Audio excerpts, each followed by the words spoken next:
Merci Yoshua. Il nous devait bien ça la dernière fois, effectivement, il n'avait pas fini. Et donc je vais dire cette fois-ci, je commence par la fin, et au Hachem, avec cette simplicité, mais cette grande envergure, et cette grande profondeur, eh bien, qui fait de Yoshua un digne descendant de son père, un grand homme dans la discrétion. Avant de commencer à dire du vrai Torah, je voudrais bien entendu remercier le grand Ban France d'être parmi nous, le Rav Houri, qui est venu aussi nous honorer, un grand Rav de Tunisie, pour lequel vous pourrez demander des bénédictions après, et associé aujourd'hui l'insbire d'une fidèle élève du Rav Israël, Muriel Alisa Seban, la fille de la famille de M. Lalouche, une femme extraordinaire. Et pourquoi j'ai plaisir à dire qu'elle était l'élève du Rav Israël? Pour la simple et bonne raison qu'elle était authentique, qu'elle parlait avec son cœur et qu'elle n'avait peur de personne. Et moi, quand je me rappelle d'elle, il y a une chose, un souvenir qui me revient, c'est lorsqu'elle était ici, à l'entrée de la synagogue, et qu'un monsieur a voulu lui serrer la main. Alors d'habitude, une femme religieuse, elle dit « Non, je m'excuse, je ne serre pas la main ». Elle n'a pas dit ça. Elle a dit « Je m'excuse, je ne serre pas la main, c'est assourd ». Et ça, c'était important. C'était important de dire pourquoi je ne le fais pas. C'est vrai qu'il y a des gens, parfois, on peut dire à une dame « Non, je ne peux pas vous serrer la main ». Et cette dame, elle s'en va. Elle se dit, pourquoi elle ne m'a pas serré la main? Peut-être qu'elle n'aura jamais compris la raison pour laquelle j'ai refusé de lui donner la main. Et de dire, je ne vous donne pas la main parce que je ne peux pas vous donner la main, parce que la Torah l'interdit. C'est l'authenticité d'une femme qui a vécu avec un Rav, qui était le Rav Israël.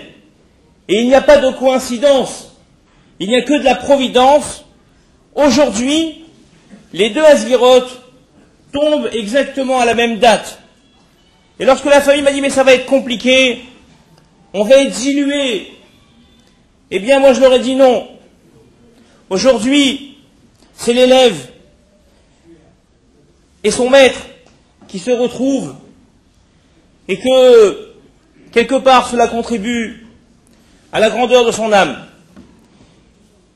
Effectivement, depuis que le Rav Israël nous a quittés, on a l'impression d'avoir à la fois une omniprésence, comme le maire l'a dit, une sorte de Siyata d'Ishmaïa qui vient du ciel, une sorte d'aide, où on sent que lorsqu'on l'évoque, il est là. Et d'un autre côté, la tragédie de ne plus l'avoir parmi nous. Et c'est vrai que, malheureusement, on se rend compte souvent de ceux qui étaient grands lorsqu'ils partent, et on ne sait pas les saisir lorsqu'ils sont là. Le Rav Israël avait une dimension qui allait beaucoup plus loin que Sarcelles, beaucoup plus loin que notre métropole. Il était connu mondialement. On l'a bien vu lors des Lévaïot en Eretz Israël. Et je dois dire que le Rav Israël, c'était non seulement le Rav des Juifs, mais c'était aussi le Rav des non-juifs.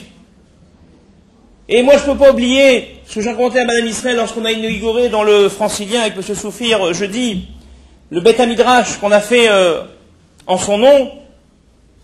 Eh bien, lorsque le Shabbat, je marchais, tout d'un coup, il y a un monsieur qui m'a klaxonné. Alors d'habitude, quand on klaxonne un rabbin un Shabbat, il ne veut pas se retourner, il a peur que ce soit quelqu'un de la communauté.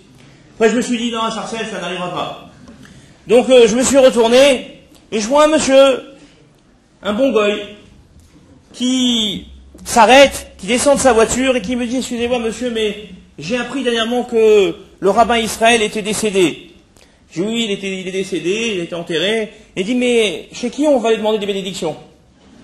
Et donc, j'étais confus. Je lui ai écouté aller voir sa femme. C'est le garant de la bracha. Parce qu'il faut dire que le Rav n'est plus là, mais Madame Israël est vaillante.